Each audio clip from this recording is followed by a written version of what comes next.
తా చెడ్డ కోతి వనమెల్ల చెరిచే అన్నట్లు భారత్ను తాను టార్గెట్ చేయడమే కాక తన మిత్ర దేశాలను లక్ష్యం చేసుకోమంటున్నాడు ట్రంప్. ఇండియా చైనాపై 100% సుంకాలు విధిస్తే రష్యా ఆటోమేటిక్గా యుద్ధం ఆపేస్తోందంటూ మిత్ర దేశాలను కన్విన్స్ చేస్తున్నాడు. మొదట యూరోపియన్ యూనియన్ ముందు ఈ ప్రతిపాదన చేశాడు. ట్రంప్ ప్రతిపాదనను ఆ కూటమిలోని కొన్ని దేశాలు కాదనడంతో G7 దేశాలతో సంప్రదింపులు జరిపాడు. ఈ ప్రతిపాదనలు కూడా వర్కౌట్ కావని అంతా అనుకున్నారు. ఎందుకంటే G7 కూటమిలో అత్యధిక దేశాలు భారత్తో దోస్తీ చేస్తున్నవే. కానీ ఊహించని విధంగా G7 దేశాలు తమ ప్రతిపాదనకు అంగీకరించాయని అమెరికా ప్రకటించింది.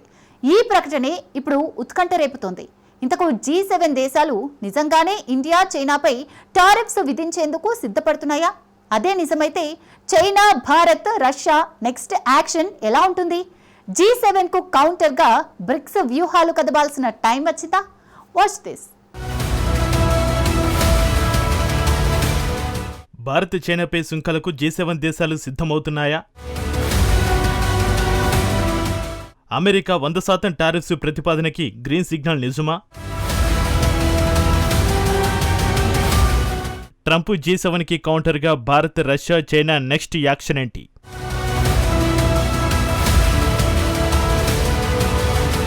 రష్యాను ఆర్థికంగా దెబ్బతీస్తే యుద్ధం ఆగిపోతుంది. భారత్ చైనాపై ఆంక్షలు విధిస్తే ఆటోమేటిక్గా పుతిన్ దారికొస్తారు. 3.5 ఏళ్లకు పైగా కొనసాగుతున్న యుద్ధానికి ఎండ్ కార్డు వేసేందుకు ట్రంప్ నమ్ముతున్న ఏకైక దారి ఇదే. తాను అధికారంలోకి వచ్చిన వెంటనే యుద్ధాన్ని ముగించేస్తానని బీరాలు పలికిన ట్రంప్ ఆ పని చేయలేక భారత్ను లక్ష్యంగా చేసుకున్నాడు. ఇప్పుడు తమ మిత్ర దేశాలను లక్ష్యం చేసుకోమని ఒత్తిడి చేస్తున్నాడు. భారత్ చైనాపై టారిఫ్స్ విధించాలని ఇటీవలే యూరోపియన్ యూనియన్ను రిక్వెస్ట్ చేశాడు. అందుకు EU కూటమి అంగీకరించలేదు. ఎందుకంటే భారత్తో వివాదం పెట్టుకోవడానికి ఆ కూటమి సహించలేదు. దీంతో అభివృద్ధి చెందిన ఆర్థిక వ్యవస్థల కూటమి G7పై ఒత్తిడి తెచ్చాడు. ఆ ఒత్తిడి ఫలించింది అంటూ అమెరికా చేసిన ప్రకటనే ఇప్పుడు ఉత్కంఠ రేపుతోంది.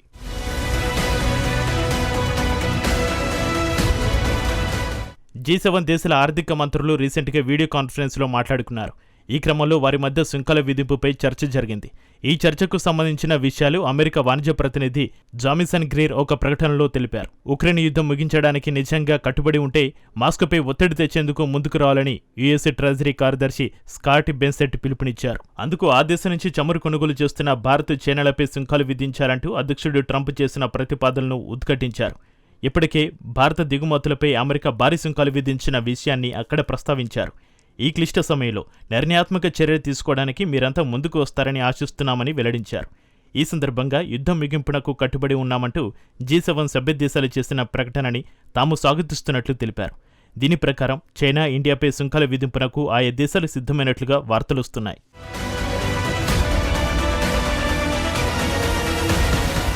గ్రూప్ ఆఫ్ 7 అనేది ప్రపంచ వాణిజ్యం, అంతర్జాతీయ ఆర్థిక వ్యవస్థపై ఆధిపత్యం ఉన్న ప్రపంచంలోని 7 అత్యంత అభివృద్ధి చెందిన ఆర్థిక వ్యవస్థల కూటమి. ఇందులో America, Canada, France, Germany, Italy, Japan, UK సభ్య దేశాలుగా ఉన్నాయి. 2000 నాటికి ప్రపంచ జీడీపీలో G7 దేశాల వాటా 40% ఉండేది. అయితే ప్రస్తుతం అది క్షీణించింది. ప్రపంచ జీడీపీలో ప్రస్తుతం 7 దేశాల వాటా 28.43%. 2014కి ముందు G7 కూటమి G8గా ఉండేది. అందులో 8వ దేశం ఏదో కాదు, రష్యానే. రష్యా 2014లో క్రిమియాను ఆక్రమించిన తర్వాత G8 గ్రూప్ నుంచి రష్యాను బహిష్కరించారు. ప్రపంచ అతిపెద్ద ఆర్థిక వ్యవస్థలో ఒకటైనప్పటికీ, ప్రపంచంలో 2వ అత్యధిక జనాభా కలిగిన దేశమైనప్పటికీ చైనా ఈ గ్రూపులో భాగం కాలేదు. ఈ 7 దేశాల కంటే చైనాలో తలసరి ఆదాయం చాలా తక్కువ. అందుకే చైనాను అభివృద్ధి చెందిన ఆర్థిక వ్యవస్థగా పరిగణించారు. ఇదంతా ఓకే. కానీ భారత్ చైనాపై 100% సుంకాలు విధించమని ఈ కూటమిపైనే అమెరికా ఎందుకు ఒత్తిడి తెచ్చింది?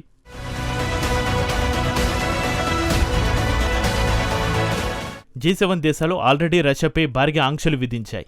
2022 ఫిబ్రవరి 24న రష్యా ఉక్రెయిన్ యుద్ధం ప్రారంభమైన తర్వాత G7 దేశాలతో పాటు EU కూటమి కూడా రష్యాపై భారీ స్థాయిలో ఆంక్షలు విధించాయి. ఇవి రష్యా ఆర్థిక వ్యవస్థను బలహీనపరచడం, యుద్ధానికి నిధులు ఆపడం, సైనిక శక్తిని తగ్గించడం లక్ష్యంగా ఉన్నాయి. యుద్ధం మొదలైన దగ్గర నుంచి ఇప్పటివరకు G7 యూరోపియన్ దేశాలు మాస్కోపై 17 విడతలుగా ఆంక్షలు విధించింది.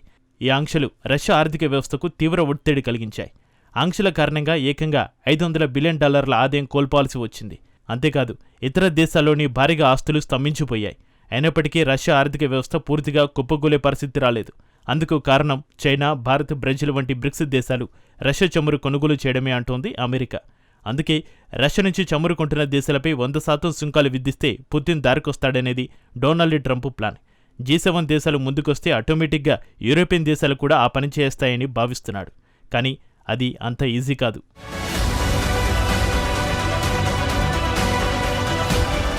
నిజానికి భారత్ చైనాపై ఆంక్షలకు G7 దేశాలు సిద్ధమనే సంకేతాలే తప్ప అధికారిక ప్రకటనలేవీ లేవు. భారత్ చైనాపై ఆంక్షల జోలికి వెళ్లే ధైర్యం కూడా ఆ దేశాలు చేయకపోవచ్చు. ఎందుకంటే ఇది ఆ దేశాల ఆర్థిక వ్యవస్థలను దెబ్బతీస్తోంది. ఇక్కడ ట్విస్ట్ ఏంటంటే భారత్తో పాటు చైనాపైన 100% సుంకాలు విధించమని సూచిస్తున్న అమెరికా బీజింగ్పై అదనపు టారిఫ్స్ విధించలేదు. ఎందుకంటే చైనా నుంచి రేర్ ఎర్త్ మ్యాగ్నెట్స్ ఎగుమతి ఆగకపోతే అమెరికాకు ఇబ్బందులు తప్పవు. ఎలక్ట్రానిక్ కార్లు, శాటిలైట్లు, ఫైటర్ జెట్లు ఇలా ఒక్కటేంటి అన్నిటికీ ఈ అరుదైన ఖనిజాలే కీలకం. అరుదైన ఖనిజాల ఉత్పత్తిలో ప్రపంచాన్ని చైనా శాసిస్తోంది. మే నెలలో విధించిన సుంకాల కారణంగా అరుదైన ఖనిజాల ఎగుమతులను నిలిపివేసి అమెరికాకు చైనా షాక్ ఇచ్చింది. ఆ దెబ్బతోనే సుంకాల నుంచి చైనాకు మొదట 90 రోజులు, ఆ తర్వాత మరో 90 రోజులు మినహాయింపు ఇచ్చాడు. ప్రస్తుతం చైనా దిగుమతులపై ట్రంప్ 30% సుంకాలను అమలు చేస్తున్నాడు. ఇలా G7 దేశాలను చైనాపై భారీగా ఆంక్షలు విధించమని ఒత్తిడి చేస్తున్న ట్రంపే ఇప్పటివరకు చైనాను టచ్ చేయలేదు. అలాంటిది ఆ దేశాలు మాత్రం ఎందుకు ఆ పని చేస్తాయన్నది అసలు ప్రశ్న.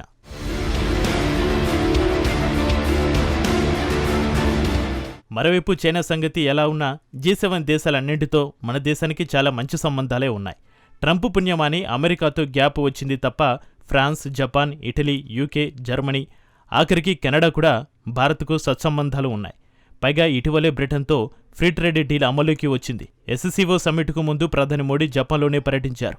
ఆ పర్యటన సందర్భంగానే భారత్లో 6 లక్షల కోట్ల పెట్టుబడులకు టోక్యో ముందుకొచ్చింది. ఫ్రాన్స్, ఇటలీతో భారత్కు ఆ దేశ అధినేతలతో మోడీకి ఉన్న స్నేహం గురించి ప్రత్యేకించి చెప్పాల్సిన అవసరం లేదు. అలాంటిది ట్రంప్ చెప్పాడని ఇండియాపై 100% సుంకాలు విధిస్తారనుకోవడం పొరపాటే. ఒకవేళ ఇవన్నీ దాటుకుని చైనా భారత్పై ఆంక్షలు విధిస్తే G7 దేశాల మార్కెట్లలో భారత్ చైనా ఎగుమతులు 20 నుంచి 30% ప్రభావితమవుతాయి. అప్పుడు G7 దేశాలకు ప్రత్యామ్నాయంగా బ్రిక్స్, SCO దేశాల మార్కెట్లు ఎలాగో ఉన్నాయి.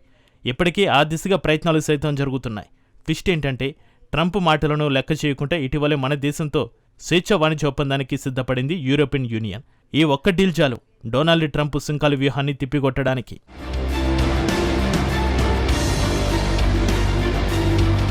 రీసెంట్గా ప్రధాని మోడీ, యూరోపియన్ యూనియన్ నేతల మధ్య టెలిఫోన్లో కీలక చర్చలు జరిగాయి. ఎంతో కాలంగా ఎదురుచూస్తున్న స్వేచ్ఛ వాణిజ్య ఒప్పందాన్ని డిసెంబర్ కల్లా కుదుర్చుకోవాలని, అందుకోసం చర్చలను త్వరగా ముగించాలని ఇండియా, యూరోపియన్ యూనియన్ నిర్ణయించుకున్నాయి. టారిఫ్స్ వేళ భారత్తో ఫ్రీ ట్రేడ్ డీల్ త్వరగా ముగించాలనే EU ప్రయత్నం సాధారణ విషయం కాదు. డిసెంబర్ నుంచే ఈ ఒప్పందం అమలుకి వస్తే కనుక ట్రంప్ టారిఫ్స్కు అతిపెద్ద షాక్ తగలడం ఖాయం. EUతో ఫ్రీ ట్రేడ్ అగ్రిమెంట్తో భారత్కు ఆర్థిక ప్రయోజనాలే కాదు, పెట్టుబడులు, వ్యూహాత్మక ప్రాముఖ్యతలు ఉంటాయి. ఈ ఒప్పందం భారత్, EU మధ్య వాణిజ్య అవరోధాలను తగ్గిస్తోంది. సుంకాలను తగ్గించడం లేదా రద్దు చేయడం ద్వారా రెండు పక్షాల ఆర్థిక వృద్ధిని ప్రోత్సహిస్తోంది. ఇది ప్రపంచంలోని అతిపెద్ద వాణిజ్య ఒప్పందాల్లో ఒకటిగా మారుతోంది. ఎందుకంటే 27 సభ్య దేశాల యూరోపియన్ యూనియన్ భారత్కు అతిపెద్ద మార్కెట్గా నిలుస్తోంది. అంటే సుంకాల కారణంగా అమెరికాకు తగ్గే ఎగుమతులు యూరోపియన్ దేశాలకు ఎగుమతి చేసుకోవచ్చు. అలాగే ఆ దేశాల నుంచి భారత్లో పెట్టుబడులు ఆకర్షించడం, సాంకేతికత, గ్రీన్ ఎనర్జీ, రవాణా వంటి రంగాల్లో ఉద్యోగాల సృష్టి సులభమవుతుంది. కాబట్టి ట్రంప్ కుట్రల గురించి ఆందోళన చెందాల్సిన అవసరం లేదు.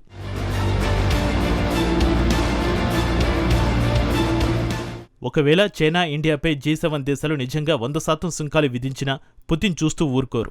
తన మార్కు వ్యూహాలకి ఖచ్చితంగా పదును పెడతారు. ఇప్పటికే భారత్ చైనాకి ఇస్తున్న చమురు డిస్కౌంట్ మరింత పెంచే అవకాశం కూడా ఉంటుంది. అది కాకుండా బ్లాక్లో కూడా ముడి చమురు విక్రయాలు చేస్తున్నారు. కాబట్టి అమెరికా G7 దేశాల ఆంక్షలు విధించినా రష్యా ఆర్థిక వ్యవస్థను ఒక్కసారిగా పతనమయ్యే అవకాశాలు చాలా తక్కువ. దాదాపు 4 ఏళ్లుగా భారీ ఎత్తున ఆంక్షలు విధించినా రష్యాను ఓడించలేకపోయారు.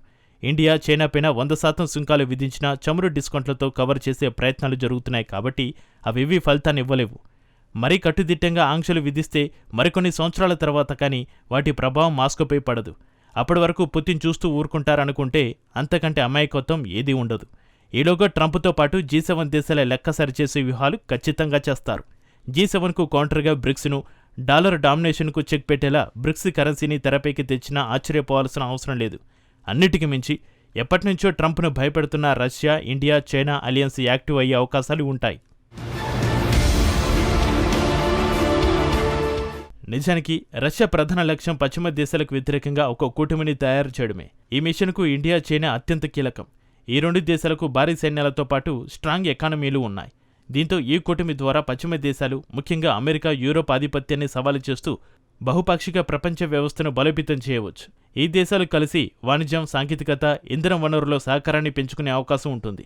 ఉదాహరణకు China belt and road initiative route, Russia చమురు ఎగుమతులు, భారత సాంకేతికత, సేవా రంగాలు ఒక బలమైన ఎకానమిక్ చైన్ ఏర్పాటు చేయవచ్చు. ఈ చర్యతో డాలర్ డామినేషన్కు చెక్ పెట్టడమే కాదు, అమెరికా ఆర్థిక వ్యవస్థను దెబ్బకొట్టొచ్చు. పైగా ఈ 3 దేశాలు సైనికంగా కలిస్తే అది ప్రపంచ రక్షణ చిత్రాన్నే మార్చేస్తోంది. రష్యా, చైనా అణ్వాయుధ సామర్థ్యం, భారత్ వేగంగా అభివృద్ధి చెందుతున్న సైనిక శక్తితో కలిస్తే నాటో వంటి కూటములకు ఒక బలమైన ప్రత్యామ్నాయం అవుతుంది. పైగా అమెరికా మార్కెట్పై ఎవరూ ఆధారపడాల్సిన అవసరం ఉండదు. తిరిగి పశ్చిమ దేశాలే రష్యా, భారత్, చైనాపై ఆధారపడాల్సిన పరిస్థితి ఏర్పడుతోంది. మొత్తంగా సుదీర్ఘ యుద్ధం ముగించడానికి ట్రంప్ చేస్తున్న ప్రయత్నాలు తిరిగి అమెరికా మెడకే చుట్టుకోవడం ఖాయంగా కనిపిస్తోంది. యుద్ధం ముగింపునకు శాంతి చర్చలు ఒక్కటే పరిష్కారమని భారత్ అందరినీ ఏకతాటిపైకి తెచ్చే ప్రయత్నం చేస్తుంటే, రష్యాపై ఆర్థిక ఒత్తిడితోనే యుద్ధం ముగుస్తుందని ట్రంప్ నమ్మడం విపరీత పరిణామాలకు దారితీసేలా కనిపిస్తోంది. పుతిన్ గురించి తెలిసి కూడా ఒత్తిడి వ్యూహాన్ని నమ్ముకుంటే యుద్ధం ఏదో ఒక రోజు సరిహద్దులు దాటమే కాదు, పశ్చిమ దేశాలకు పాకే ప్రమాదం కూడా ఉంది. ఆల్రెడీ బెలారస్తో కలిసి రష్యా చేస్తున్న సైనిక విన్యాసాలు యూరోప్ మొత్తాన్ని వణికిస్తున్నాయి.